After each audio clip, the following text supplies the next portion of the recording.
जय गुरुदेव, जय गुरुदेव, जय गुरुदेव, जय गुरुदेव। नाम किसका? जय गुरुदेव। नाम किसका? जय गुरुदेव। नाम किसका? प्रभु का प्यारा नाम। समृद्ध दाता दयालु पूज्य स्वामी जी महाराज, आज साधना शिविर के पावन अवसर पर जय गुरुदेव आध्यात्मिक ज्ञानाश्रम रामशाला में श्री सीतापुर उत्तर प्रदेश, जहाँ कोने कोने से लोग, देश के कोने कोने से लोग प्रेमी आए और इस साधना शिविर में भाग ले रहे। ये साधना शिविर जीवात्मा के कल्याण के लिए और शरीर के सुधार के लिए, ये दोनों काम आपका कर रहा।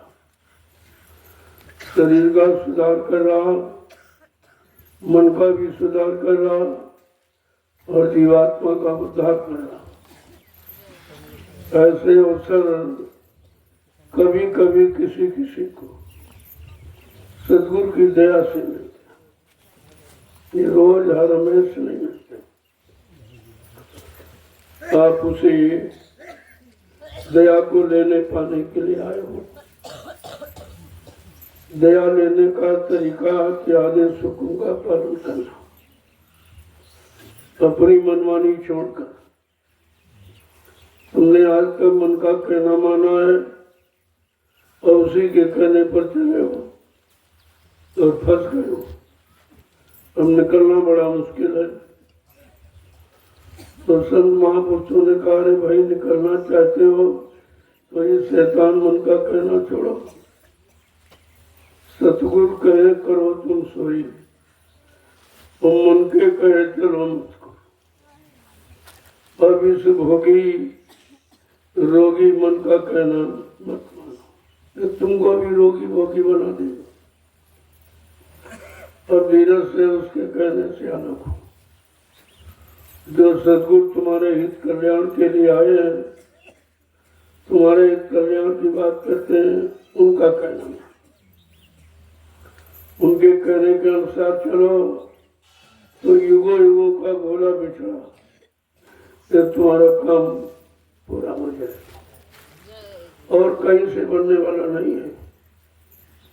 दुनिया में कहीं चले जाओ, जितने मिशन सब काल की चर्चा करने वाले, दयाल की चर्चा कोई नहीं करता। तुमको मालूम नहीं है कि दयाल क्या और काल क्या? काल का काम है और दयाल का काम क्या है, तुम्हें मालूम नहीं। अब संतों ने बहुत तेरा समझाया, जब से आए तब से बराबर जीवों को जगा दिया, लेकिन जीव बेचारा इतना फंस चुका है और एक दिन नहीं 3-3 युगों से फंसा। अब वो वहां से कैसे निकले? इतनी आदत उसकी फंसने की मजबूत हो गई कि अब कर अब निकले कैसे? उसी को सच्चा मान लिया। वो समझता यही सब कुछ है, क्योंकि बहुत दिन करते करते हो गए। अब जो बहुत दिन से कर रहा उसी में फंस गया। तो संतों ने दया की आके भाई 3 युगों से फंसा है, जो आए सब फंसाने वाले फंसने वाले, कोई निकला हुआ है नहीं निकालने के लिए, चलो इन पर कुछ दया की जाए। तब लाग दया कोमल की संता, तब संतों के हृदय में दया उठी, क्यों उनका स्वभाव कोमल है। संत हृदय नवनीत समाना, कहा कभी पर कहा न जाना। उनका हृदय बिल्कुल पाक साफ निर्मल है, उसमें कोई इच्छा वासना कामना कुछ है, सबसे बिल्कुल अलग खड़े। तभी तो आपको अलग कर पाएंगे। जब वो खुद ही बदलेगा तो वो कैसे फंसाएगा। जो जितने मिशन आप देख रहे हो खुद सब फंसे। जो मिशन चला रहा वो सबसे ज्यादा फंसा, उसको सबसे ज्यादा भोगों की सामान की जरूरत है, तो सबसे ज्यादा फंसा। जो सबसे ज्यादा फंसा वो तुम्हें कैसे निकालेगा। यही पहचान है। नहीं इतने मिशन इतने धर्म संप्रदाय बन गए कि आप अच्छे सच्चे को पहचान नहीं पाओगे, और सब अपने अपने कहते हैं अच्छे हैं अच्छे हैं, यही सब कुछ है यही सब कुछ है, कहीं नहीं कुछ है, सब ठीक है। लेकिन बात यहाँ पर अटकती है कि अगर सब अच्छे हैं तो फिर अच्छाई क्यों नहीं दिखाई दे रहा। सब धार्मिक हैं तो धर्म क्यों नहीं दिखाई दे रहा। सब तो सत्यवादी हैं तो ये झूठ कहां से आ गया, ये कहां से आ गया। तो धीरे धीरे पता तो सब चल गया कि भाई अच्छा सच्चा कुछ नहीं। जो इन्होंने मान लिया वही सच्चा, जो इनका मन कह रहा वही सच्चा। तो अगर मन के कहने पर सच्चा है तो फिर सच्चाई लोगों में दिखाई क्यों नहीं देती। ये धीरे धीरे समझ में आ रहा। जब आपके सामने दो चीजें खड़ी होंगी तभी तो आप तुलना करोगे, एक से क्या तुलना करोगे। तो काल मत दयाल मत दोनों आपके सामने खड़े किए गए।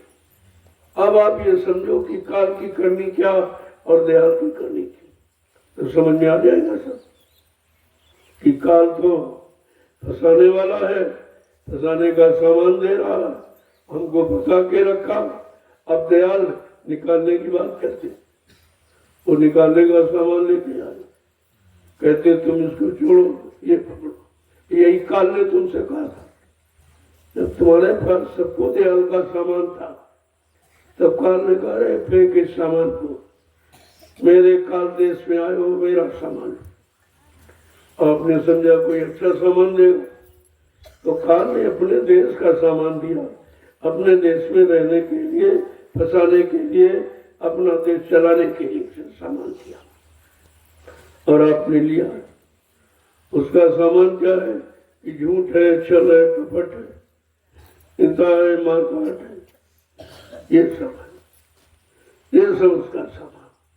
व्यभिचार है, कुचार है, चोरी है, मतलब यानी डकैती है, मारकाट है, मतलब ये सब काल का सामान। और जब ये करोगे तभी तुम फंसोगे। जो ये सब काम मतलब यानी करोगे तो बदला देने आना पड़ेगा, एक बात करने के लिए और दूसरी बात करने का भुगतान करने के लिए। तो ऐसे तो कभी नहीं छूटेगा। काल ने ऐसी व्यवस्था बनाई है कि कभी आप छूटोगे, क्योंकि ये करना बंद नहीं होगा तो आपका आना भी बंद नहीं होगा। आते रहो जाते रहो, आते रहे जाते रहो, जन्मते रहो मरते रहो, जन्मते रहो मरते रहो। यह सिलसिला उसने जारी किया और हम आप इसी सिलसिले में फंस गए। जीवात्मा तो अजर अविनाशी है, फिर आपको वो कैसे फंस गई। तो उसने साथी गलत बनाया, ये संग दोष है। मन को साथी बना लिया और मन भोगों का रसिया, और जीवात्मा कोई भोग भोगती नहीं, उसकी कोई इच्छा नहीं है, वो बिल्कुल यहाँ के सामान से अलग थलग बैठे। काल माया के किसी सामान का जीवात्मा प्रयोग ही नहीं करती, इसी उपाख्या निर्बल है और मन उसी का प्रयोग करता। अब उल्टा हो गया, अब साथी बना ले तो पछता रही है कि मतलब हमने साथी तो बना लिया लेकिन ये नहीं जानती थी कि साथी भोगी निकलेगा, और भोगी निकल गया। अब बेचारी उसके लिए इंतजार कर रही है, क्योंकि उसने वादा कर दिया उससे कि बगैर तुमको साथ लिए हम वापिस नहीं आऊंगे। ये वादा किया, इसी वादे में कितने युगों से फंसी पड़ी, ऐसा वादा। तो हम आप ऐसे वादों में फंसे पड़े हैं, निकल नहीं पा रहे। रोज उन्हीं वादों की पूर्ति का प्रयास और प्रयत्न करते रहते कि कितना हो, कैसे हो, कैसे हो।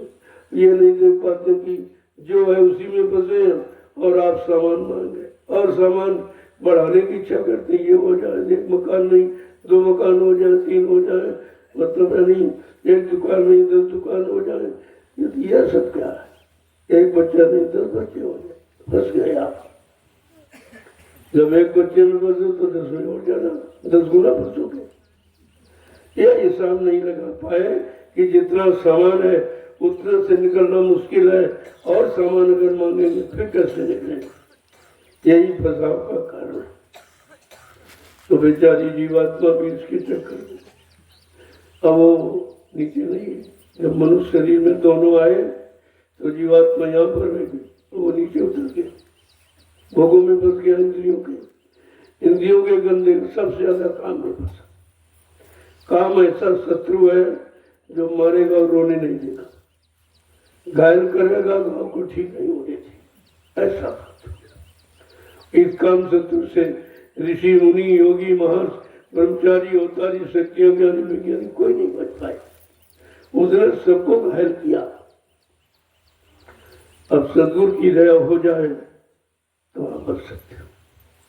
तो कहा सृष्टि में कोई एक हाथ मिसाल के रखा जाता कि नहीं देखो ये बच्चे भी है, तुम्हारी तरह से है, तुम्हारी तरह से शरीर है, लेकिन ये बच्चे भाई ये तुमको भी बचा लेंगे, मेरे से निकाल लेंगे आप। तो अब जीवात्मा बेचारी पछता तो रही है, लेकिन साथी बना लिया तो धीरे धीरे साथी को छोड़ भी नहीं सकती, क्योंकि वादा किया। अब वो धीरे धीरे अपने साथी मन को समझा रही, इंतजार करते करते थक गई, अब उसको समझा रही। तो महापुरुषों ने देखो किस तरह कहा कि तुम भी अपने मन को ऐसे ही समझाओ। जैसे ये एक विशाल उदाहरण दृष्टांत आपको दिया जाए कि आप अपने बिगड़े मन को कैसे ठीक करें, भोगी मन को कैसे समझाएंगे। तो क्या कह रहे हैं, जरा 2 बच्चों सुन लीजिए। समझाया भी जा सकता, मन को मोड़ा भी जा सकता, मन को अच्छे सच्चे रास्ते पर खड़ा भी किया जा सकता। जब अच्छे सच्चे रास्ते पर खड़े करने वाले मिलेंगे तब। तो क्या कह रहे, क्या कह रही जीवात्मा अपनी प्रिय दोस्त मन को कैसे समझाए कि मन रे मान बचन एक मेरा,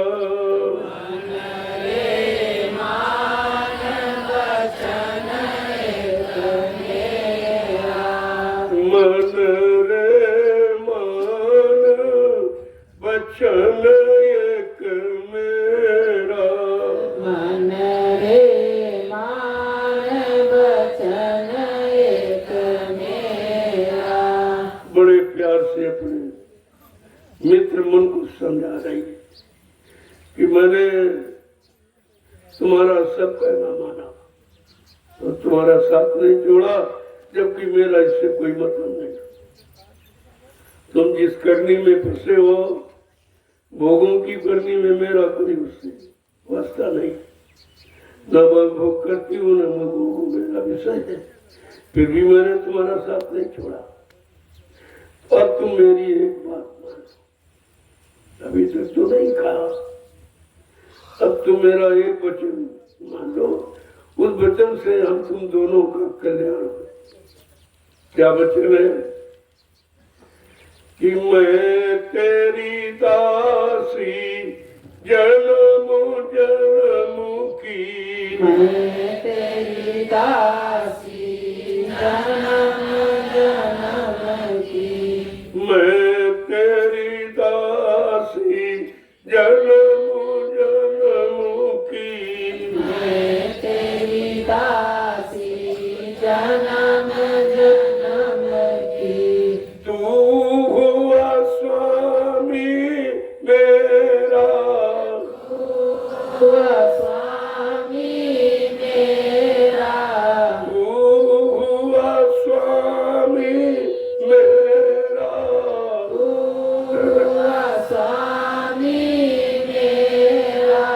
मन रे मान वचन एक मेरा मन रे मान वचन एक मेरा। बड़ी आधीनी से प्रार्थना करता जबकि सर्वोपरि है, लेकिन फिर भी बड़ी आधीनी से बड़ी दीनता से अपने प्रिय मित्र को समझा रही कि मैं तेरी दासी जन्म जन्म जहाँ तूने जन्म लिया कर्मानुसार जिन जिन योनियों में शरीरों में मैं तेरी दासी बनकर तेरे साथ रही और तू मेरा स्वामी रहा। आगे क्या कहेगी कि तीन लोक का नाथ कहावे तीन लोक का नाथ कहावे। तीन लोक का नाथ कहावे तीन लोक का नाथ कहावे।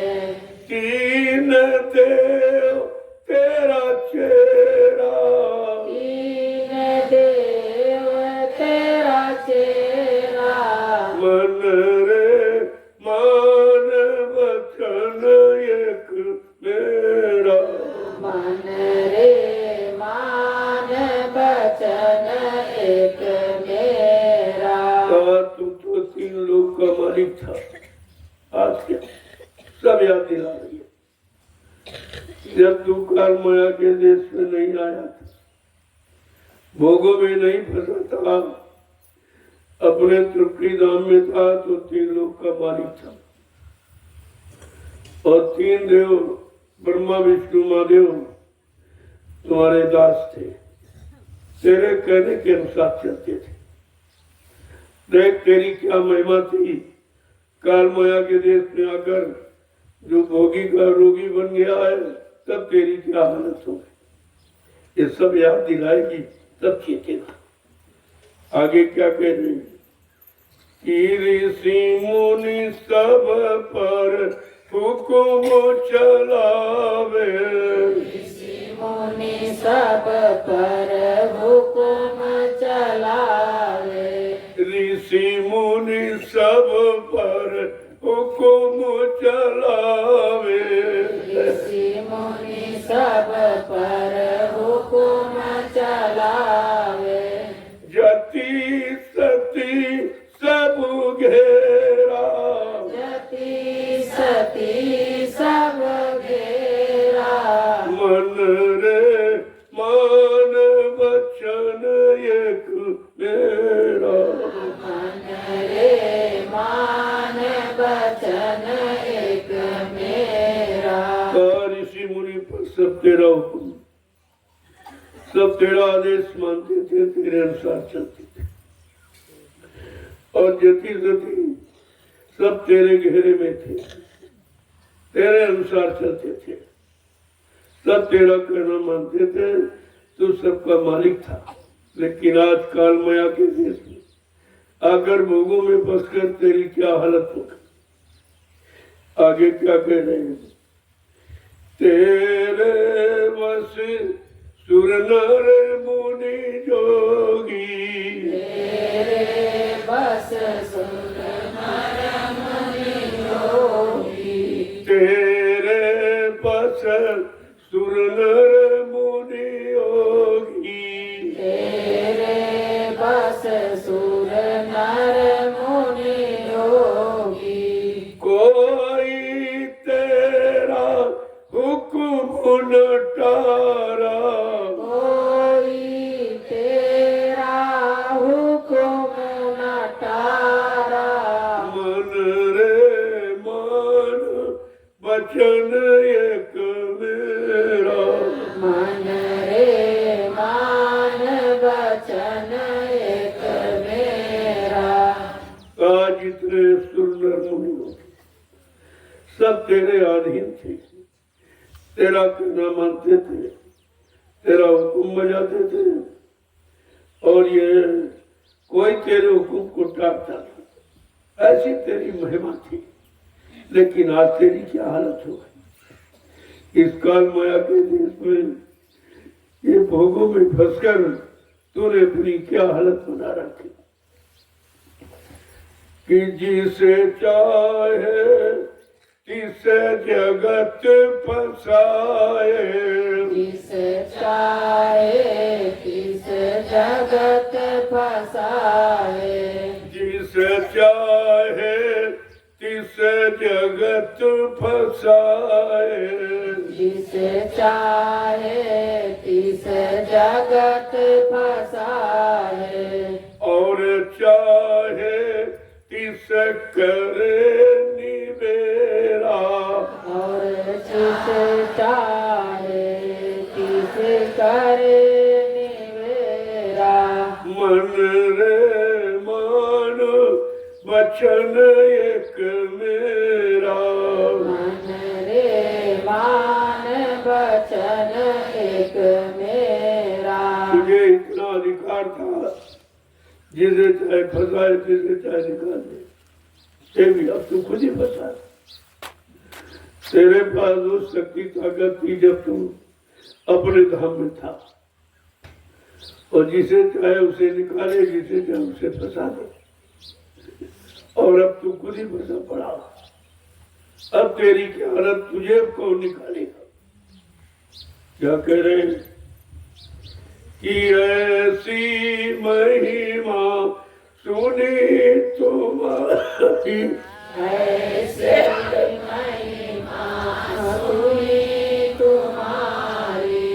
ऐसी महिमा सुनी तुम्हारी, ऐसी महिमा सुनी तुम्हारी।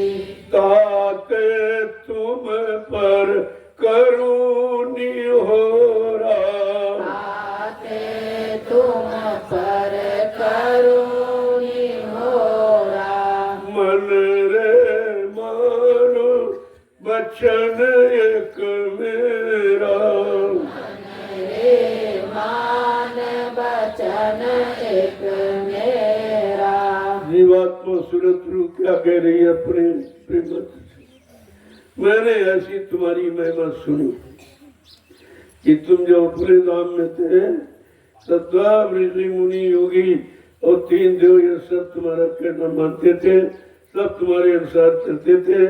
आज तुम काल माया के देश में भोगों में फंसकर अपनी शक्ति को लुटा दिया है। अब तेरी क्या हालत हो, आगे क्या करें? मैं तुमसे इसलिए निहोरा माने विनती कर, तुमसे विनती कर रहा हूं कि अब मेरा कहना मान लो, अभी कुछ बिगड़ा नहीं। क्या है कि सतन नगरी तुच्छ देश में, इस तन नगरी तुच्छ देश में। इस तन नगरी तुच्छ देश में, इस तन नगरी तुच्छ देश में। क्यों कैदी हुए पड़े घनेरा, कैदी हुए पड़े घनेरा। क्यों कैदी हुए पड़े अंधेरा, क्यों कैदी हुए पड़े अंधेरा। मन रे मानो वचन, मन रे मान वचन एक मेरा। देखो क्या कहते हैं। कैसे कैसे समझाते हैं। एक एक वचन को सावधानी से सुनो। और इसी तरह से हमें आपको भी अपने भोगी रोगी शैतान मन को समझाना चाहिए। ये समझाने की सीख है, वैसे आप इसे समझा ही नहीं पाते क्योंकि आपको मालूम नहीं था। उसने इतना फंसाया है, आपको दास गुलाम बना रखा है और उसी का कहना हम आपकी गिनीवों से मान रहे हैं। तो ये समझा के कह रही नहीं, तुम इसको समझाओ ताकि ये तुम्हारे साथ चलकर अपना तुम्हारा दोनों का काम कर। क्या कह रहे हैं? इस तन नगरी तुच्छ देश, ये तुच्छ देश है, यानी हमेशा रहने वाला नहीं। और यहाँ का कोई सामान तुम्हारे साथ जाने वाला नहीं। मतलब ये तुच्छ देश है, ये तुम्हारा नहीं है, ये अच्छा नहीं है, ये साथ जाने वाला, ये साथ देने वाला, तुम्हारा कोई काम करने वाला नहीं है, सब तुम्हारा काम बिगाड़ने वाला सब तुच्छ देश है। क्या? और तुम भोगों के रोगी कैदी बनो, भोगों का कैदी मानो। बेचारा अंधकार में पड़ा, अंधेरे में, यानी सारी शक्ति खत्म, सारा ज्ञान और विवेक सब समाप्त हो गया, अंधेरे में पड़ा। क्या कह रही समझा कि सतगुरु मोह से कहा वचन एक, सतगुरु मोह से कहा वचन एक, सतगुरु मोह से कहा वचन एक, सतगुरु मोह से कहा वचन एक, मन को संग ले चलो सवेरा, मन को संग ले चलो सवेरा, मन रे मान बचन एक मेरा, मन रे मान वचन एक मेरा। वो जीवात्मा अपने मित्र मन से कैसे समझा के कहते कि सदगुरु ने मुझसे एक वचन कहा कि तुम शैतान मन को, अपने प्रिय मित्र को साथ में लेके चलो, मैं तुम्हारी मदद करूंगा। कहा ये सदगुरु ने वचन कहा कि तुम अपने प्रिय मित्र को साथ में लेकर के अपने घर पे चलो, मैं तुम्हारी मदद करूंगा, सहयोग करूँ। आगे क्या कहते कि ताते तुम पे करो विनती, ताते तुम पर करो विनती, ताते तुम पे करो विनती, ताते तुम पर करो विनती, मैं तुम्हारी और तुम ही मेरा, मैं तुम्हारी और तुम ही मेरा। क्या कह रहे हैं? मैं इसलिए तुमसे विनती करता हूं, तुम हमारे हो, तुम्हारे हो, अपना समझ कर ही तो तुमसे कह रही हूँ।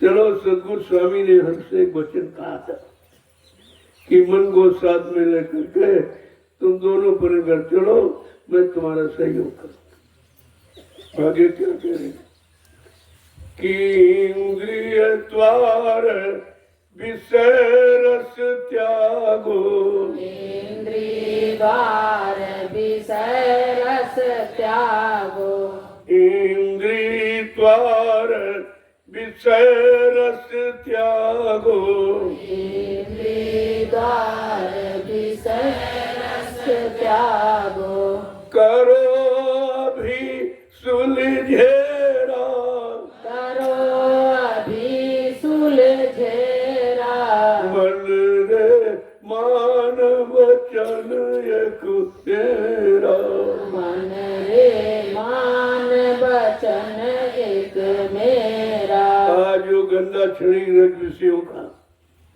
इंद्रिय द्वारों को ले रहे, जिसमें फंस पड़ते, बस उसको छोड़, और तुम्हें कुछ नहीं करना है। इस भोगों के रस, गंदे क्षणिक रस में जो तुम पी पी के अपने आप को खराब कर डाला है, शक्ति विहीन कर दिया, अब इसको छोड़ो। और अभी सुलझने का समय है, सुलझ सकती, अभी ये स्थिति परिस्थिति सुलझ सकती है, अभी हमारा तुम दोनों का काम हो सकता है अगर सदगुरु के दरबार में चलो तो। आगे क्या कह रही है?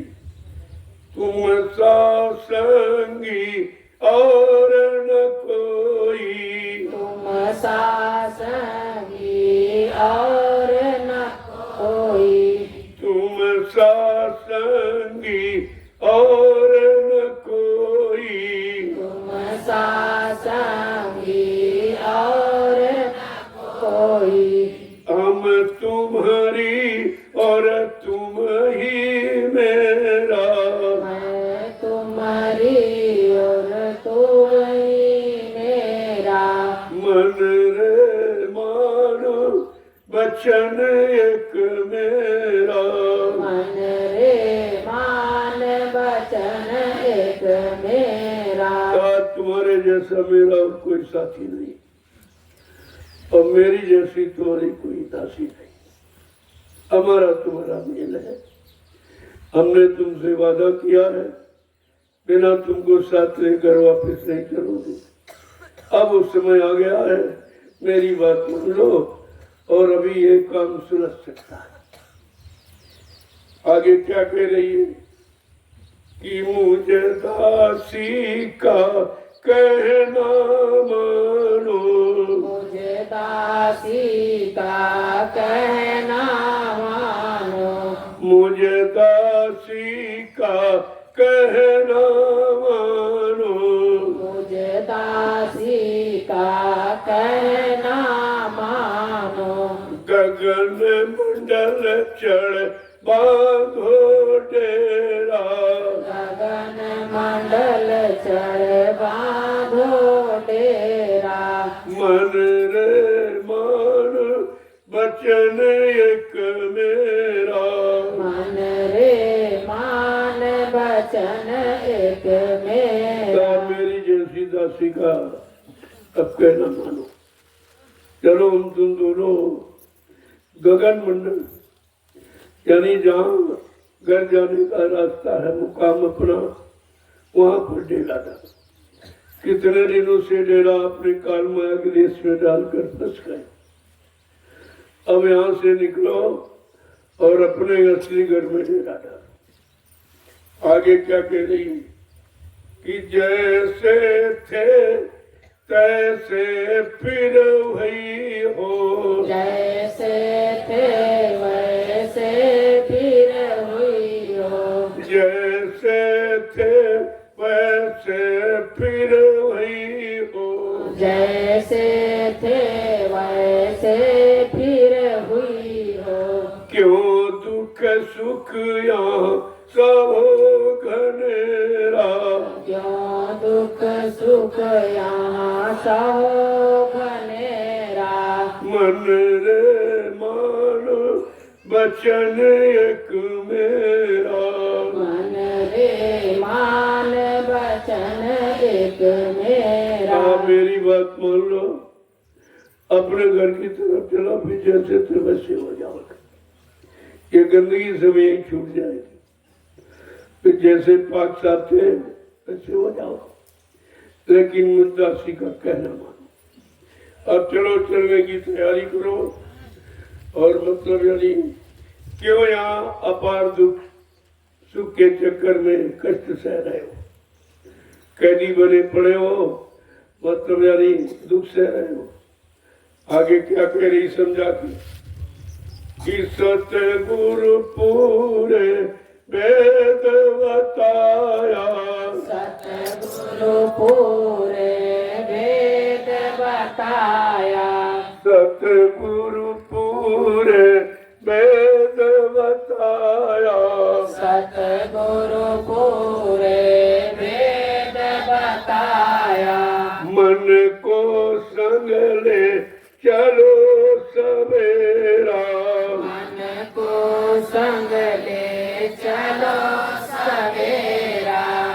मन रे मान बचन एक मेरा, मन रे मान वचन एक मेरा। आज जो मैं तुमको बता रही हूँ ये पूरे सदगुरु ने भेज दिया, कोई अधूरे ने नहीं, पूरे जो पूरा पूरा काम करने के लिए आया, पूरी मंजिल तय कराने के लिए आया और तुमको साथ लेके घर पहुंचाने के लिए आया। उस पूरे सदगुरु ने ये भेद बताया है जो मैं तुम्हारे से बयान करती हूँ। क्या कह रही है?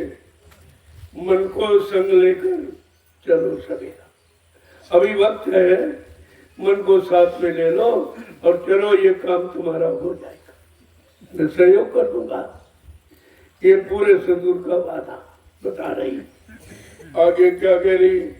मैं हूँ सूरत पड़ी बस तेरे, सूरत पड़ी बस तेरे, मैं हूँ सूरत पड़ी बस तेरे, मैं हूँ सूरत पड़ी बस तेरे। बिन तुम मदद शब्द नहीं एरा, बिन तुम मदद साथ नहीं हेरा, बिन तुम मदद शब्द नहीं एरा, बिन तुम मदद साथ नहीं हेरा।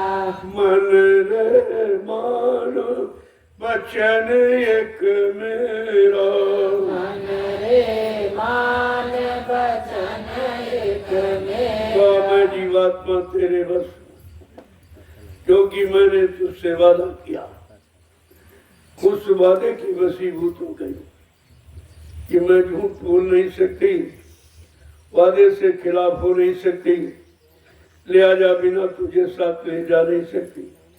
अब मैं तुझसे प्रार्थना करती हूँ कि मेरी बात मान लो, और सदगुरु ने ऐसा वादा किया है, ऐसा वादा करने वाला दूसरा कोई सृष्टि में आएगा नहीं। चलो अपना काम बना लो। आगे क्या करें? बिना शब्द की मदद के हम तुम जा नहीं सकते, और शब्द की मदद पूरे सदगुरु के सिवा और कोई कर नहीं सकता। आगे क्या कहें? जो ये कहन न मानो मेरी, जो ये कहन न मानो मेरी, जो ये कहन न मानो मेरी, जो ये कहन न मानो मेरी, तो 84 करो बसेरा, तो 84 करो बसेरा। मन रे मान बचन एक मेरा, मन रे मान वचन एक तेरे मेरा। अगर मेरा कहना नहीं मानोगे, मेरी विनती स्वीकार नहीं करोगे और सदगुरु का साथ नहीं करोगे, तो 4 खान 84 लाख नरकों की यूनियन से तुम्हें कभी छुटकारा नहीं मिलेगा। जो दूसरा कोई ऐसा है नहीं जो छुटकारा दिलाए। जितने भी आए हैं तुमने सबको देखा, क्योंकि तुम 3-3 युगों से फंसे पड़े हो। वो भी तुम्हारे जैसे आके उसी में फंस गए जिसमें तुम फंसे। ऋषि मुनि आए, योगी आए, ब्रह्मचारी आए, और सारी शक्तियां आई, ज्ञानी विज्ञानी आए। जहाँ तुम फंसे थे वहां पर वो भी फंसे। अब तुम्हें निकलने का अवसर मिला है, मेरी बात मान लो, मेरी विनती स्वीकार कर लो। चलो सदगुरु की शरण में दोनों लोग चले।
देखो समझा के क्या कह रही है। अगर ये कहना आपने नहीं माना जिसमें हमारा तुम्हारा दोनों का हित है, तो फिर 4,84,00,000 नरकों की उंगलियों से और कोई छुटकारा दिलाने वाला है नहीं। तुमने 3 युगों से देख रहे हो, बराबर जो आए सब फंसे, कोई कुछ नहीं निकाल। अब ये अवसर मिला है, सदगुरु दाता दयालु अपनी इच्छा से आए।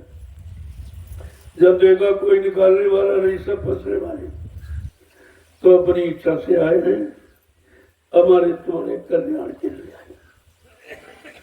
तो उनका कहना मानो। आगे क्या कह रही, हम तुम दया करो मेरे ऊपर, अब तुम दया करो मेरे ऊपर, अब तुम दया करो मेरे ऊपर, अब तुम दया करो मेरे ऊपर। सुन बिनती को जो सुनने सुन बिनती को जो सुन मेरा, सुन बिनती को जो सुनने सुन बिनती को जो सुन मेरा। मन रे मान बचन एक मेरा, मन रे मान बचन एक मेरा। देखो सब कुछ होते हुए, सर्व समर्थ होते हुए भी कितनी दीनता से प्रार्थना करती है, अब तुम हमारे पर ये दया करो। कल्याण उसका होना है, कह रही तुम हमारे पर दया करो, हमारे इस विनती को स्वीकार करो और हम तुम दोनों सदगुरु की शरण में चले और अपना ये काम बनाए।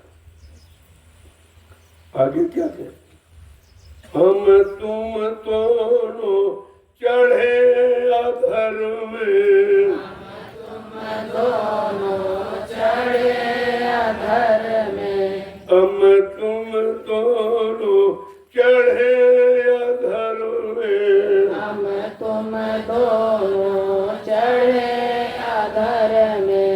जाकर बसे पहाड़ सुमेरा, जाकर बसे पहाड़ सुमेरा, जाकर बसे पहाड़ सुमेरा, जाकर बसे पहाड़ सुमेरा। मन रे मान बचन एक मेरा, मन रे मान बचन एक मेरा। हम तुम दोनों अपने घर की तरफ चले और वहां पहुंचे जहां सुमेर पर्वत, यानी सब प्रकार का सुख शांति देने वाला स्थान है, वहां पर हम तुम दोनों जाकर बसे। आगे क्या कह रही, तुम वहां रहना राज कमाना, रहना राज कमाना, तुम वहां रहना राज कमाना, रहना राज कमाना। हम पहुँचे जब सतगुरु डेरा, हम पहुँचे वहाँ चाहत गुरु डेरा, हम पहुँचे जब सतगुरु डेरा, हम पहुँचे जहाँ सतगुरु डेरा। मन रे मान बचन एक मेरा, मन रे मान बचन एक मेरा। करे तुम राजकमल और हम अपने स्वामी के घर चले जाओ, वहीं से हमारा तुम्हारा दोनों का अलगाव हो जाएगा। जहां से लेकर मैं तुमको चली थी वहीं पर तुमको छोड़ दूंगा। बस हमारा वादा भी पूरा हो गया और तुमको तुम्हारे स्थान पर पहुंचा दिया, तुम अपना राज करो, मैं अपने स्वामी के पास चली जाऊँ। देखो किस तरह से। इसी तरह हमें आपको भी अपने शैतान रोगी मन को सद्गुरु के वचनों को सुना सुना कर समझाना चाहिए। ये समझौती है, बिना इसके से कोई समझा नहीं सकता। यही वचन मन को समझा सकते हैं और मन को साथ में लेकर यानी मतलब जा सकते हैं, और ये सिमरन ध्यान भजन में मन को लगा सकते हैं। बाकी कोई रास्ता नहीं है कि जिसे आप लगा सकते। इतना फंसा हुआ, इतनी शक्ति खराब कर चुका कोई ताकत। लेकिन जैसे सदगुरु के सामने जाएगा दया, दया ही सबसे बड़ी ताकत है। दया की ताकत से ही कहा तुम अपने घर पहुंच जाओगे, मैं अपने स्वामी के पास चली जाऊंगी, तुम वहां राज कमाना और मैं वहां मालिक के चरणों में पहुंच। इस तरह से हमें आपको अपने मन के लिए विनती और प्रार्थना करनी चाहिए। सदगुरु दाता दयालु जो लेने निकालने के लिए आए वही निकाल के ले जा सकते और कोई निकाल नहीं, क्योंकि सब फंसे तुम्हें निकालेगा। मान लो तो भोगों के दलदल में सब फंसे पड़े और तुम निकलने की ताकत लगाओगे तो नीचे जाओगे। ये भोगों का दलदल ऐसा है, अगर तुम ताकत शक्ति लगाओ तो नीचे जाओ। क्यों? तुम्हारे पैरों के नीचे कोई ठोस स्थान, कोई अच्छी जगह नहीं है, कोई तुम्हें रोकने वाली जगह नहीं है, सब तुमको डुबोने वाली जगह। तो जितनी ताकत लगाओगे वो नीचे जाओ। इसलिए कोई ऐसा मिल जाए जिसके पास डोरी हो, डोरी फेंक दे और तुम डोरी को पकड़ लो और वो खींच ले। ये नाम दो शब्द डोरी छीन ली, वही पकड़ने के लिए सदगुरु दाता दयालु आए हैं। अब तुम नाम की डोरी को पकड़ लो और भोगों के दलदल से निकलो और अपने घर की तरफ चलो। ये रास्ता है, और इस रास्ते को किसी ने बताया नहीं, क्योंकि ये रास्ता किसी के पास है नहीं, ना ऐसी कोई शक्ति सामर्थ्य लेके आया है जो इस भोगी मन रोगी मन को ये रोग से मुक्त कर दे और भोगों से इसको निकाल दे। जो भी आए वो सब फंसने वाले आए। सबका इतिहास है, चाहे तुम ऋषि मुनियों का इतिहास पढ़ो, वो भी बेचारे फंसे और बहुत बुरे तुमसे ज्यादा। सारी तपस्या बेकार होगी। सिंह ऋषि 88 जान यानी 60,000 वर्ष तपस्या था और एक झटका काम नहीं मारा वो बचे। जब वो नहीं बच सकते तुम कैसे बच सकते? तुम तो उसके आदि हो, कितने जन्म लिए, सब भोगों में रहे हो और भोग भोग के आए हो इस मानव जीवन में, और इसमें भी वही काम करने लगे जो वो समझाने बताने वाला चलाने वाला कोई मिला नहीं, फिर फंस गया। अब धीरे धीरे धीरे आपको निकाला जा। अभी वक्त है, अभी समय है, अभी श्वासों की पूंजी आपके पास है। अगर तुम अभी भी कहना मान लो तो अभी निकल सकते हो, लेकिन अगर ये भी समय निकल गया, ये भी श्वासों की पूंजी खत्म हो गई, फिर आपको कोई निकाल नहीं सकता। एक एक वचन को बड़ी गंभीरता के साथ आपको समझ, ये असली सत्संग, ये रूहानी तर्क के हासिल करने वाला, ये जीवात्मा मन दोनों को ठीक करने वाला ऐसा संदेश आपको अन्य कहीं नहीं। कहीं चले जाओ इस तरह का सत्संग नहीं होता। हाँ पहले था जब आप मथुरा जाते, लेकिन अब तो वहां कुछ नहीं। अब तो जगह ही खराब हो, इतनी हिंसा, इतनी हत्याएं, इतना शराब कबाब मुर्गा भेड़, मतलब यानी एक दिन मस्तान की महिमा खत्म। ये तो सजा मिलेगी उसको, क्योंकि स्थान तुमने नहीं बनाया था और वो 45 करोड़ प्रेमियों की सेवा और श्रम से मिला हुआ, किसी एक का नहीं है, ना एक का अधिकार होगा अब तुमने समझा नहीं, अब उसने बता दिया कि हमको मतलब यानी अधिकार मिल गया, हम उत्तराधिकारी हो और तुम ही विचार कर रहे उत्तराधिकारी उत्तराधिकारी। ये नहीं सोच पाए उत्तराधिकारी का मतलब। वो 2.5-3 वर्ष ड्राइवर साइकिल में गाड़ी चलाने में उत्तराधिकारी हो। तुम क्या करते हैं? ये टाट वालों को चिल्ली बर्फानी में डूब के मर जाना चाहिए। तुमको टाट बनाया गया, तपस्या करने के लिए कहा था। ये टाट वाले मेरे सच्चे सिपाही हैं, ये सजुगी सिपाही हैं। इन्होंने क्या किया? कुछ नहीं। इन्होंने और मतलब यानी खराब कर टाट की मर्यादा खत्म कर दी और कुछ समझ नहीं पाए। तुमको सजुगी सिपाही बनाया और तुम कह क्या रहे हो और कर क्या रहे? इसलिए सजा पाने के अधिकारी तो तुम। वो तो एक अपना लाभ पाने के लिए कहने लगा और तुम थे अरे तुम क्या कर रहे? तुम क्या कर रहे हो? जो सत्संगी भी नहीं है, नामदानी भी नहीं है, भजनानंदी भी नहीं, गुरु का शिष्य भी नहीं, संस्था का मेंबर भी नहीं, कुछ भी तो नहीं, केवल कह दिया हमको अधिकार तुमने मान लिया। ये नहीं, तुमने सिद्धांतों को नहीं पढ़ा। कोई ट्रस्ट है, कोई संस्था है, कोई संगठन है, कोई समिति है, उसका बायलाज होता, उसका नियम कानून होता।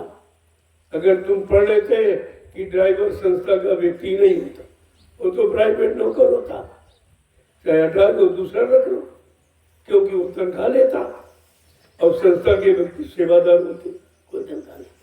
ये पहचान है, तुम ये पहचान भी भूल गए और वो शराबी ड्राइवर को गुरु की गद्दी दे दी। कितना बड़ा नैतिक कार्य किया तुमने, कितना अपराध, कितना गुरु का अपमान, गुरु की गद्दी का अपमान किया। तो सजा सब पाने के अधिकारी हो और सजा पा रहे हो कि दर्द की ठोकरें खा रहे। सम्राट मालिक मिलने के बाद भी आप दर्द की ठोकरें खा रहे। ये सजा ही तो तुम्हें मिली, कुछ समझ में नहीं आया किसी। अरे कुछ नियम कानून, कुछ सिद्धांत होते, उनको पढ़ते तो कम से कम। तुम्हारा ट्रस्ट बना हुआ जय गुरुदेव धर्म प्रचारक संस्था मथुरा भारत ट्रस्ट बना हुआ, तो उस ट्रस्ट में कुछ कर्मचारी अधिकारी रखे, बाबा जी उसके अध्यक्ष। उन्होंने कहा कि आजीवन मैं अध्यक्ष रहूंगा, कोई नहीं। फिर भी आप भूल गए। इसीलिए तो अध्यक्ष बनने के लिए तो उसने ये नाटक किया कि पहले इनको मारो, मर जाने का प्रचार करो, बाबा जी मर गए तब तुम अध्यक्ष बन पाएंगे, क्योंकि आजीवन अध्यक्ष। जब उनका जीवन खत्म करोगे तभी तो अध्यक्ष बन पाओ, तभी मालिक बन पाओ। बताइए, यानी एक निमिष मात्र एक काम के लिए गुरु को खत्म कर, इससे बड़ा अपराध क्या हो सकता है? जो अपने गुरु का नहीं हुआ वो तुम्हारा क्या होगा? अरे गुरु का होता तो कभी नहीं करता, वो तो गुरु का था ही नहीं और ना है। वो तो अपने स्वार्थ के लिए उसने सब किया और तुमने सहयोग किया। तुम ही कहते हो उत्तराधिकारी हो, तो नहीं कभी कहता, तुम कहते। अपराध तुम कर रहे, सजा तुमको नहीं। इस सम्राट मालिक की गति को एक शराबी को बैठा दिया गया है, कितना बड़ा अपराध है। और तुमने कुछ नहीं समझा। कम से कम गति का इतिहास तुम्हारे यहाँ मौजूद, राजाओं की गति, बादशाहों की गति, सम्राटों की गति, गुरु की गति, संतों की गति, सदगुरु की गति। अगर पढ़ लेते कि गति पर कैसा व्यक्ति बैठा हो जाता जो उसका समकक्षी होता। गुरु की गति पर गुरु का समकक्षी, गुरु के बराबर आत्मज्ञानी, आत्मा को जगाने वाला, परमात्मा से मिलाने वाला, पाप कर्मों में माफी दिलाने वाला, वो गुरु का समकक्षी हो, उसको गति दी जाती। तुमने क्या किया? एक शराबी कवारी को बैठा दिया। तो कुछ तो विचार आपको करना चाहिए। ये टाट वालों ने क्या किया? तुम्हें सजा मिलेगी। तुम्हें ये टाट फकीरी भेष क्यों धारण किया कराया गया? तपस्या की। कहा बच्चा तपस्या कर लो, मैं टाट की पूजा करवाऊंगा, टाट का इतिहास बनाऊंगा। ये तपस्या कर रहे हो, ये जो आप कर रहे हो ये क्या है? और अभी तुम्हारी समझ में नहीं आ रहा। ये दोबारा मौका दिया जा रहा, दोबारा बच्चों को याद कराया जा रहा, दोबारा आपको जानकारी दी जा रही और फिर भी आपकी समझ में नहीं आता। ये विनाश काले विपरीत बुद्धि, जब जिनका विनाश होने को होता है अच्छी सच्ची बात उनकी समझ में नहीं आती। कितना आप प्रयास करो वो नहीं मानेंगे, क्योंकि उनके पापों का गला भर गया। इतनी हत्याएं हिंसाएं की वो तो बचने वाले नहीं है, लेकिन अब दयालु है, दया किए हुए हैं। लेकिन जब दया का भी एहसास नहीं करोगे, दया को ठुकरा रहे हो बराबर निरंतर, तो फिर कैसे मदद की? तो दयालु अपना बरद हस्त हटा ले, फिर ये चार्ज कुदरत फैसला करी। कुदरत का फैसला तुम्हारे हित में नहीं होगा। कुदरत का फैसला 3-3 युगों का पढ़ लीजिए आप। कश्यप नहीं माना तो कुदरत ने फैसला क्या किया? विनाश। त्रेता में वो विद्वान ब्राह्मण रावण ने अच्छी सच्ची नहीं भली बात नहीं मानी तो कुदरत का फैसला क्या है? विनाश। और ये द्वापर में और वही कलयुग में होगा। अभी तो बचाव नीति चल रही, सुधार नीति चल रही, प्रचार नीति चल रही, जानकारी नीति चल रही है, तो आपकी सुरक्षा है। लेकिन जिस दिन ये नीति समाप्त हो जाएगी तो विनाश के सिवा तुम्हारे हाथ में कुछ नहीं लगेगा। इसलिए इतिहास को याद करो और सदगुरु के वचनों को याद करो। उन्होंने जीवों को बचाने के लिए क्या क्या प्रयास प्रयत्न किया, कितनी व्यवस्थाएं बनाई आपके बचाव के लिए, कितने साकेत महायज्ञ किए, यानी 33 करोड़ देवी देवताओं को खुश किया और देवताओं ने अपनी असेंबली में बैठकर कितने कानून पास किए जो सज्जू में लागू हो गए, जिससे जन जन को सुख शांति मिलेगी, सबको न्याय सुरक्षा रोजी रोटी योग्यता के अनुसार काम मिलेगा। ये सब व्यवस्था और तुमने ये सब टुकड़ा दिया, कुछ नहीं, यज्ञ कुछ नहीं, कोई देवता पूजा नहीं, कोई बैठक नहीं की, कोई मतलब यानी मंत्रणा नहीं की, कोई नियम कानून बना, तो मालूम नहीं क्या और बताया जा रहा तो समझ में नहीं आता। ये विनाश के लक्षण है, इसलिए अच्छी सच्ची बात समझ में नहीं। जय गुरुदेव, जय गुरुदेव, जय गुरुदेव। नाम किसका? जय गुरुदेव। नाम किसका? प्रभु का प्यारा नाम। अब आप लोग खड़े हो जाओ, बहुत देर से बैठे हो। जो वो उतना सुनो जितना समझ ले, जितना कर सकते। सुनाने के लिए तो बहुत कुछ सुनाया गया और सुनाया गया, इतना समय दिया गया, किसी ने नहीं किया। अब उतना सुनो जितना तुम्हारा मन कर स्वीकार, उतना सुनो, अच्छा रहेगा। और धीरे धीरे करने की, अपने घर चलने की तैयारी। यहाँ की तैयारी से मन को हटाइए। बहुत तैयारी कर ली, क्या मिला? और तुम्हारे पहले कितने ने तैयारी की, सब छोड़ के चले। न राज गया, न पाठ गया, न धन, न दौलत, दौलत न बच्चे, कोई नहीं गया। तो तुम्हारे साथ क्या जाएगा? धीरे धीरे इनका कर्म खर्चा निपटाओ और अपने घर चलने की तैयारी करो। अब समय ज्यादा नहीं रहेगा, बहुत फंस चुके हो, फंस के देख चुके हो, क्या मिला? मुसीबत, तकलीफ के सिवा कुछ। तो आगे क्या मिलेगा? जो थोड़ा सा जीवन बचा है उसे तो अपनी जीवात्मा के कल्याण में लगा लो, अच्छा रहेगा।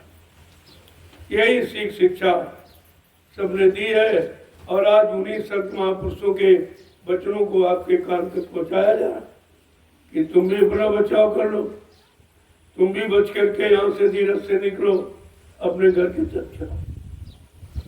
जय गुरुदेव, जय गुरुदेव, जय गुरुदेव। जय गुरुदेव। जय गुरुदेव नाम किसका? जय गुरुदेव नाम किसका? जोर से बोलो, सब मिल बोलो, बोलना होगा, अभी से बोलो, दुख दर्द हटेंगे, सब कष्ट मिटेंगे, सुख शांति भी देंगे, सबके दाता, सबके मालिक, प्रेम से बोलो, ये नाम नहीं इंसान का, ये काम नहीं इंसान का, ये काम इंसानों की बस का नहीं। जो आप कर रहे हो ये भी आम इंसानों के बस का नहीं। ये परमार्थी श्रमदान सेवा कोई सबने परिश्रम छोड़ दिया है। मशीनों ने तुम्हारे परिश्रम का स्थान ले लिया है। वो स्वस्थ हैं, तुम कमजोर हो रहे हो, तुम बीमार हो रहे हो, तुम भोगी रोगी बन रहे हो, क्योंकि तुम्हारे पास कोई काम नहीं। खाली मन शैतान का घर। जब मन को खाली करोगे तो शैतान ही करेगा। वही पिछले जो किया हुई वो की तरफ भागे, क्योंकि आपने उसको काम नहीं किया। इसलिए महापुरुषों ने कहा, अरे कुछ ना कुछ किया कर। कोई काम न हो तो अपने कपड़े फाड़ के सिया कर, लेकिन कुछ न कुछ किया। कितना बल दिया है कि कुछ न कुछ आपको करना। करते रहोगे, शरीर भी स्वस्थ रहेगा। जो मशीनें खड़ी रहती लंबे समय तक वो बेकार हो जाती। इसी तरह तुम्हारा शरीर जब कोई काम नहीं करेगा, बिस्तर पर पड़ा रहेगा, खराब हो जाएगा, रोगी हो जाएगा, भोगी, तो बीमारी घेर लेगी आप। तो यही हो रहा है और इसी से आप परेशान हो। लेकिन बात समझ में नहीं आ रही कि हमारी बीमारी का कारण क्या है कि हमने परिश्रम छोड़ दिया। जब शरीर चलेगा, शरीर के हम चलेंगे तो स्वस्थ रहेंगे, ठीक रहेंगे। तो बात तो आपको समझ ही नहीं चाहिए। जय गुरुदेव।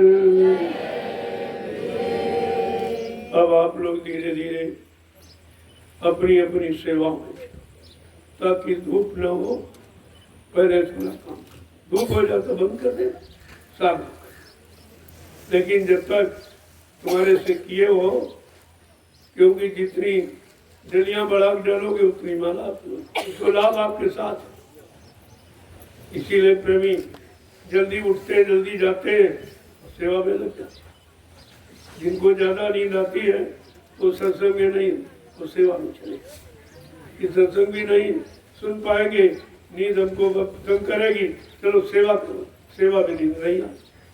वो भी भजन है, वो भी सुमरन के बराबर लाभ देने वाली सेवा है। तो आपको सीखना। देखो,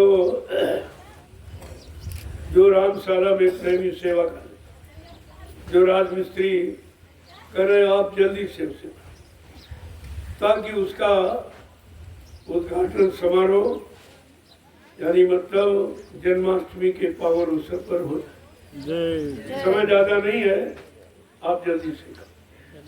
हमारे जो लकड़ी के कारीगर हैं, जिनको वहाँ का भव्य द्वार बनाना है, जिसको लोग देखेंगे, आश्चर्य की ऐसा दरवाजा कहीं देखा नहीं।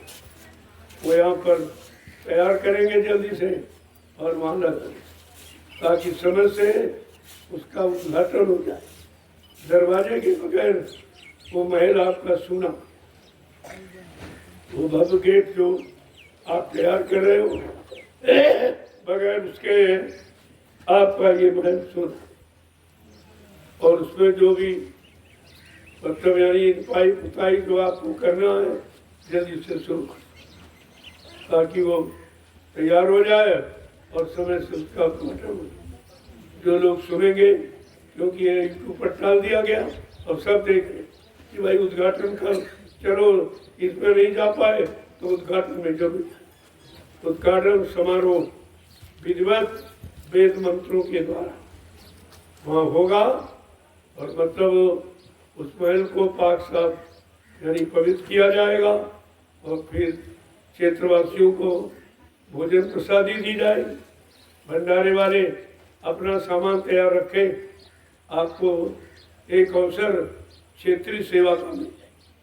क्षेत्र में जितने गांव हैं सब में निमंत्रण दे दो ताकि लोग जान जाएं कि सेवा आश्रम यानी रामशाला की गांव में है, उसका उद्घाटन होने जा रहा। ये जानकारी सब तो आप अपनी तैयारी रखो। तुम्हें भोजन प्रसादी यानी खिलाने का ये सेवा का काम मिल जाएगा। अच्छा है, ये सबसे बड़ी सेवा ये भी कि भोजन प्रसादी आप लोगों को खिलाओगे, ये सब वजन के बराबर सेवा है, क्योंकक्योंकि इसका बनाना ऐसी गर्मी में बड़ा कठिन है। जय गुरुदेव, जय गुरुदेव। आप जल्दी से बड़ी तैयारी करो, क्योंकि इतने लोग आप हो, इससे ज्यादा और आ जाए। उनको सबके लिए व्यवस्था रखी जाएगी। भोजन प्रसादी आप देखो यहाँ तैयार करो, यानी जो बगीचा है मेरा मैदान रामशाला में है, वहाँ पर तैयार करें। वही लोगों को ग्रामवासियों को भोजन करा देंगे, अच्छा रहेगा। अपने दोनों टैंकर भर के खड़े कर लो पानी का, तो पानी की व्यवस्था और हो जाएगी। और अपने अपने पात्र और बर्तन ले, इसका बराबर ध्यान रखो। ये प्लास्टिक के भोजनों में साधना करने वाले लोगों को भोजन नहीं करना। ये बहुत अशुद्ध पात्र है, अशुद्ध सामग्री से बना गया। सबसे गंदगी जितनी है सब बटोर कर इकट्ठी करके उससे बनाए जाते हैं। लिहाजा आपको उसमें भोजन नहीं करना, अपना पात्र को शुद्ध। और सबसे अच्छा तरीका यह है, बीमारियों से बच जाओगे आप। जय गुरुदेव। जो लोग जाने वाले हैं, जो कि सोच रहे हैं फिर मतलब यानी उत्सव में आ जाएंगे, तो जा सकते हैं। वैसे अभी ये जो 1 महीने का साधना शिविर चलाया गया, ये पूरा नहीं हुआ। ये अखंड पाठ की तरह इसे पूरा करना है। किसी को कोई विशेष जरूरत इमरजेंसी तो जा सकता, घर में फालतू पड़े रहने से काम। मानो यहाँ से गए आप बीमार पड़ गए, 1 महीने आप अस्पताल में भर्ती हो, ये भी छूट गया। अब उधर पैसा लुट गए, उधर लुट गए, ये भी छूट गए, दोनों काम आपके बिगड़। इसलिए जो आधार बना के रखा जाता है उसका कुछ न कुछ तुम्हारे साथ मतलब होता है, इसीलिए आपको जोड़ा जाता है।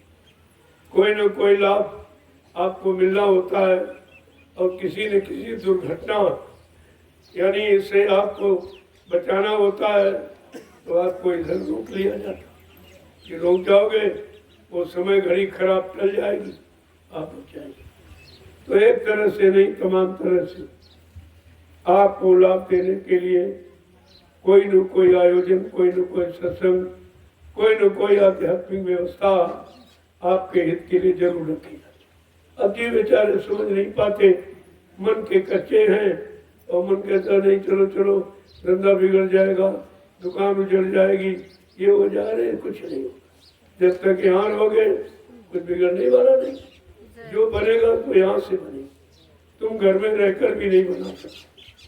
बनाना तुम्हारे हाथ में नहीं है, बिगाड़ सकते हो लेकिन बना नहीं सकते। ये बात समझ में आपके नहीं आती। जय गुरुदेव। अब आप लोग चलिए धीरे से अपनी अपनी सेवा में लग जाओ। जो लोग जाने वाले आ जाओ, मैं भी थोड़ा फुर्सत पाए आपको प्रसाद। जो लोग सुबह जाएंगे वो नहीं जाएंगे, उनको शाम को वहाँ दर्शन भी हो जाएगा और प्रसाद भी आपको मिल जाएगा। ऐसा तो नहीं कि मिला नहीं जाता, फिर आपको इस तरह हड़बड़ी नहीं मचानी चाहिए। जब रोज सबसे मिला जाता, सबको प्रसाद दिया जाता, ऐसा तो कोई नहीं जो छूट जाता। अब तुम मौके पर नहीं पहुंचोगे तो भी छूट जाओगे आप और लाभ से भी वंचित रह जाओगे। यहाँ आए हो तो सेवा की कोशिश किया, कुछ न कुछ जितना बन सके, जितना तुम्हारा शरीर साथ दे उतना करो। और नहीं वहाँ तमाम तरह की और सेवाएं, लोगों को पानी पिलाना है, लोग वहाँ मिट्टी डाल दें तो वहाँ से उसको बराबर करो। कोई कूड़ा कचरा है, कोई जड़े बड़े, उनको निकाल के एक जगह रख दो। सब सेवा ही तो है, ऐसा नहीं है। इस सब तरह की सेवा। जब भीड़ ज्यादा हो जाती, फावड़े से नहीं भर पाते, तो वहां से डलिया पकड़ने लगो। इतनी सरल सेवा।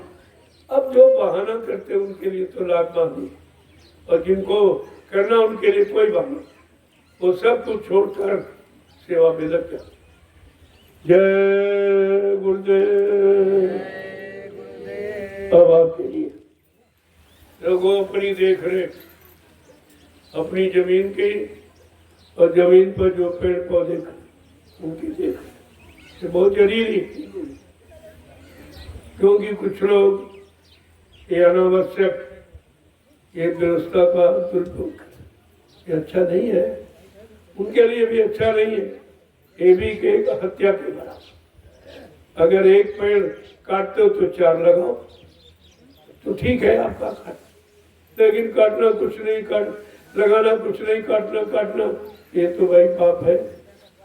और ये वन विभाग की जमीन है, इस पर वृक्षारोपण करने का आदेश है और हर गांव प्रधान को सरकार पौधे देती कि जाके लगवाइए। तो यहाँ सब काटे जा रहे हैं, प्रधान सो रहा है, उसको कुछ खबर ही नहीं, उसको पता नहीं है, वो अपना प्रयोग नहीं कर रहा। तो ये भी तो जुल्मी है, इसको भी सजा मिले।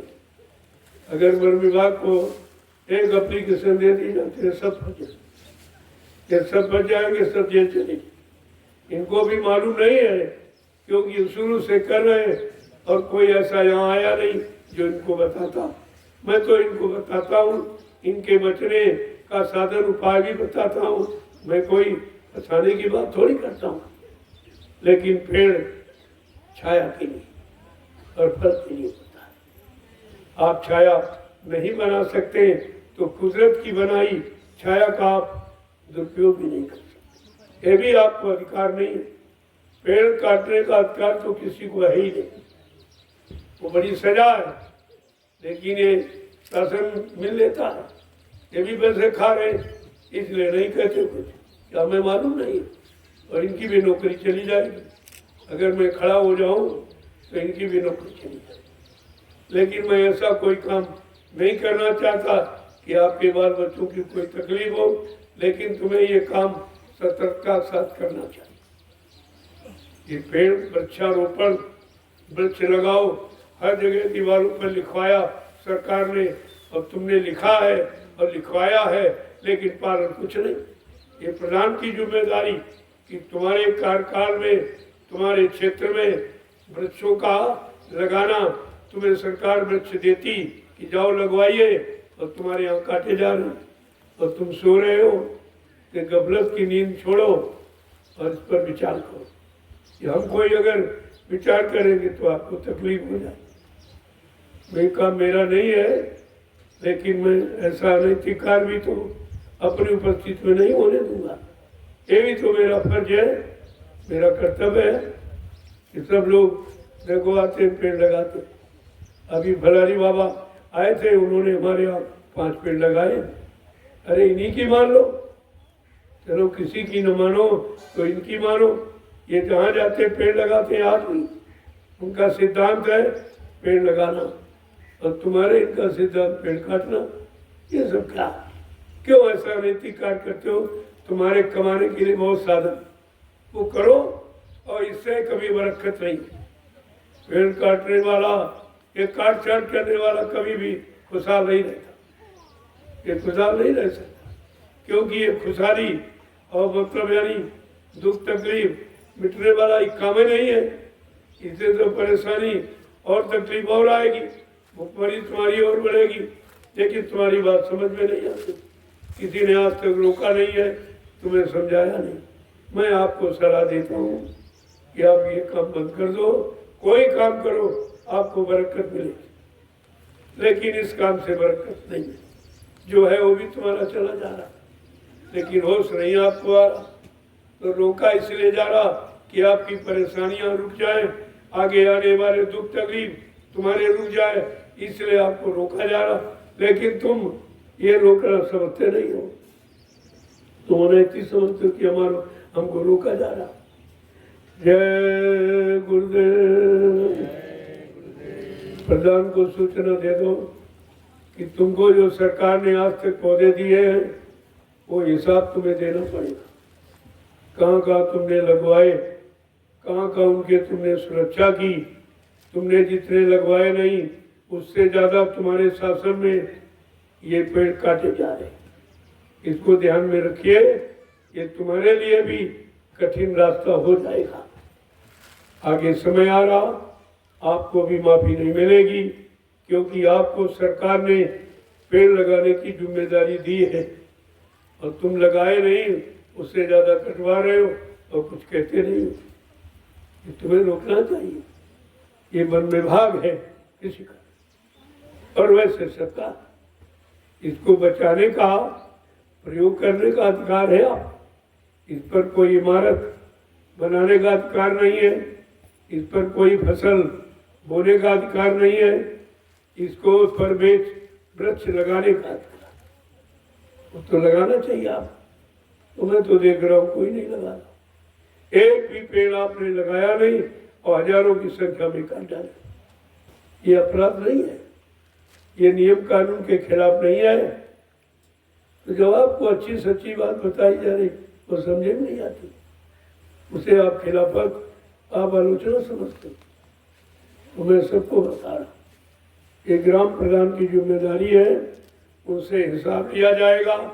तुमने अपने 5 साल के शासनकाल में कितने पेड़ लगाए, वो कितने सुरक्षित हैं, आप उनकी गिनती लिख करके वन विभाग को पहुंचाओ। ये तुमको अधिकार दिया गया, ये मत समझो कोई पूछने वाला नहीं है। ये बात दिमाग से हटा दीजिए। जय गुरुदेव। आपके लिए बहुत धंधे हैं, यही तमाम धंधे। मैं कार्यक्रम करवाता हूँ, हजारों लोग रोजी पा रहे। अरे तुम भी यहाँ कोई छोटी सी दुकान लगा लो और जितना उसमें नहीं मिलता उससे आपको रोज मिलेगा। ये 10-12 दिन का कार्यक्रम होता। अभी फिर अगले के महीने में भंडारा होगा, उसमें भी आपको लाभ मिलेगा। मैं तो हर तरफ से आपको लाभ देना, पहुंचाना चाहता हूँ, और आप वो ही बंद कर लो, फिर तुम क्या करें उसके लिए। ये कितना अच्छा तरीका कि जो बाहर से लोग आ रहे हैं, 25-25 प्रांतों से लोग आते, इतनी दूरी से, वो बेचारे सामान लेके थोड़ी आते। उनको सामान उपलब्ध करा दो, ये तुम्हारी सेवा हो जाएगी और आपको पैसा मिल जाएगा, आपकी मजदूरी हो जाएगी, दोनों काम आपके हो जाएंगे। लेकिन समझ में अच्छी बात आए तो तुम अच्छी बात सुनना ही नहीं चाहते हो, न समझना चाहते हो, न करना चाहते हो, फिर लाभ आपको कैसे मिलेगा। तो सब तरफ से आपका भला ही सोचता हूँ, किसी तरह से भला हो जाए। आपके गांव का नाम मैंने पूरे हिंदुस्तान में कर दिया और आपका एक पैसा नहीं खर्च। 1 करोड़ रुपए खर्च करके भी नाम नहीं कर सकते थे, वो काम आपका हो गया, वो भी तुम्हारी सोच में नहीं आया। ऐसी बुद्धि तुमने खराब कर ली है, गंदा खान पान करके, गंदे कर्म करके, कि आपकी बुद्धि अच्छे सच्चे काम में निर्णय नहीं ले पा रही। ये कितना बड़ा दुर्भाग्य आपका। जय गुरुदेव। अब आप लोग के लिए अपनी सेवा में, तुम्हारा काम सेवा का है। ये पेड़ पौधे बचाना भी तो सेवा, ये तो राष्ट्र की सेवा, देश की सेवा, ये वन विभाग की सेवा और ये प्रकृति की सेवा। जब पेड़ पौधे ज्यादा होंगे तो बरसात ज्यादा, खेती आपकी अच्छी हो।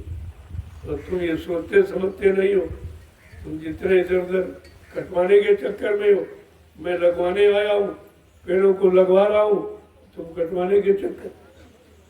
कम से कम समझो आप ये क्यों किया जा रहा है। मैं भी खेती करा सकता, फिर पेड़ क्यों लगा रहा हूँ? ताकि सबको लाभ मिले। जब बारिश होगी तो फसलें अच्छी होगी, बरसात की जरूरत है। और तुम पेड़ काटते रहोगे, पेड़ अगर खत्म हो जाएंगे तो बरसात बिल्कुल नहीं होगी, फिर आपका रहना दुष्पार हो जाए, ये खाना पीना सब तुम्हारा खत्म हो जाएगा। तो बात आप समझते नहीं हो।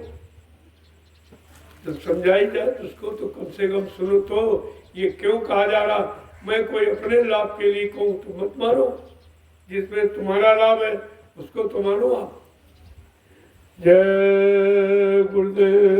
जय गुरुदेव। अब आप चलिए, जो जाने वाले हैं जिनको कोई विशेष आवश्यकता, विशेष इमरजेंसी हो जा सकते, और कुछ इस उद्देश्य से कि हम जाएंगे तो परिवार के दूसरे लोग आ जाएंगे, ये भी अच्छी बात है। और कुछ सोच रहे हैं कि वो आ जाएंगे, इसके बाद वो जाएंगे तो मैं इस उद्घाटन समारोह में आ जाऊंगा, ये सब इच्छा लेके आ, इसके लिए तो ठीक है। बाकी जिनके पास कोई काम नहीं है उनको यही रहना चाहिए, इससे अच्छा स्थान कहाँ मिलेगा।